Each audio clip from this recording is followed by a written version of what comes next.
Hey guys, it's Heidi. Welcome back to my channel. Sorry, I'm just hanging on to this tripod because if I let it go, that's what happens.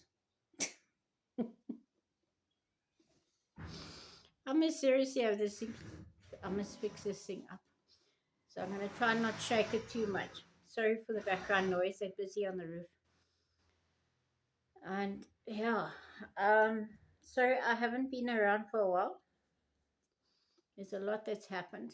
As far as me getting back on the road, I don't think it's going to happen for quite some time. So I must just get over myself. Um, yeah, a bit of sad news. My pastor went home to be with the Lord this past week. So we're praying for his wife and family. It's very sad for them. He's very happy because, I mean, he's with the Lord. But it's still very sad for the loved ones that are left behind. So we are praying for his wife and his children and his grandchildren. Um, yeah. And yeah, so we'll just keep them in prayer. And I just pray that, my advice to all widows that have recently lost their husbands is do not make any major decisions for 6 months. Wait 6 months before you make any major decisions. I said that to mom, she didn't listen. And she was sorry she didn't listen to me, but in any case. But I say that to everybody. I said, please do not make any major decisions for at least 6 months. After that, then, you're still grieving, yes, and but at least you'll be thinking a little bit clearer. Um, yeah, but anyway, my heart goes out to my pastor's wife. Anyway, um, yeah.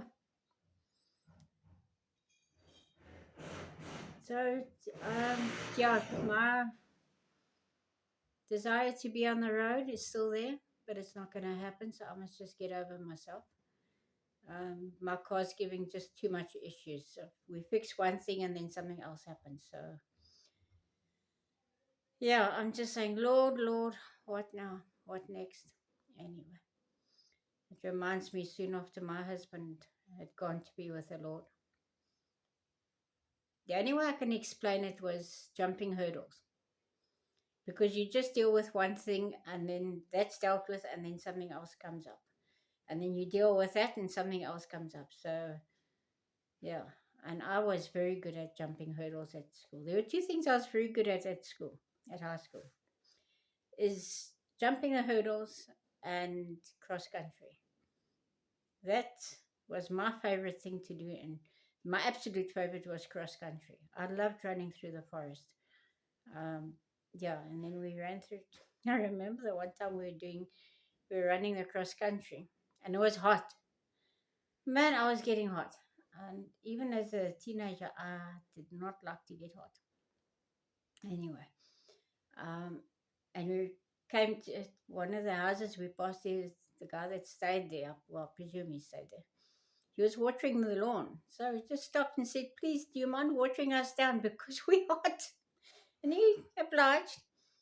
It's a whole lot of us. He hosed us all down. We said thank you and we carried on running.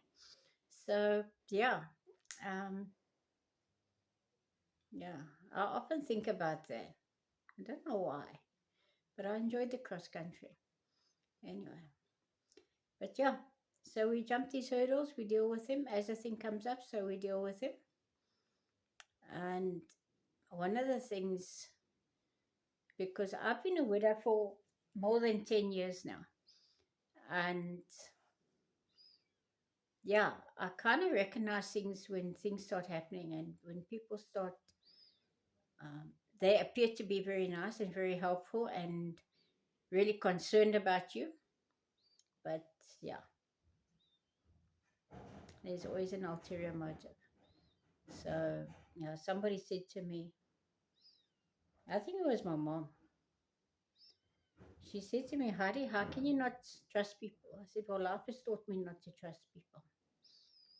And yeah, I'm very good at actually reading people. So, when they talk to you and you watch their body language, I sometimes sit in the parking lot because I take my time in getting out the car and getting back ready to leave. So I'm in a seatbelt and put the handbag away and check the phone and all this stuff and then go. Because if I'm driving and the phone goes off, I don't answer it. I just completely ignore it until I've got somewhere to pull off and then I can answer the phone. And yeah, I find it very interesting sitting in a parking lot, just watching people getting in and out of their vehicles, going into the shops or wherever they're going, and watching them. And yeah, you can see those that are very happy, you can see those that are grumpy, you can see there's lots of different characters, especially here where I live in this town. Um, yeah, there's a whole spectrum of us here. Anyway, guys, subscribers, thank you so much for being here. I really do appreciate you guys for still sticking around, even though I don't post that often. Um, I actually thought of doing a whole lot of um, craft things to try and get that sold. But yeah, I think I must actually just get some stuff together and give it to my friend to go and sell. And she can sell it and then do whatever she wants. Anyway. Okay, guys, lots of love. Bye.